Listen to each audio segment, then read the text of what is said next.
TNC's role at COP was multifaceted. We had numerous TNC staff on the delegations of the countries. So the COP is ultimately about negotiating the climate agreements, and this COP was about implementation. So having people inside the governments, trusted partners, trusted advisors of governments is really a critical way to influence the entire COP process and ensure that nature is front and center of the negotiations.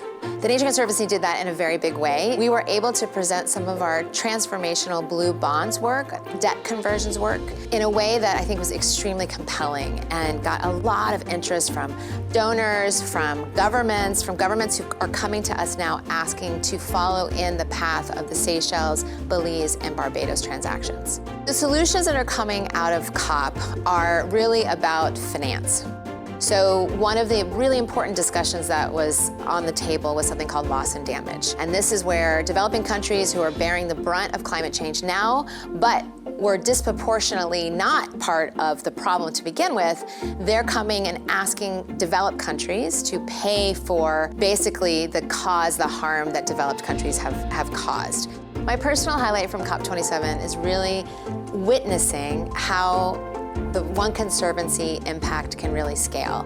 How all of our teams from across the world came together, whether they were on country delegations or representing global themes like agriculture, restorative food production, our work on blue bonds, our innovative financing work. We all came together and really were able to present the Nature Conservancy in an incredibly powerful way.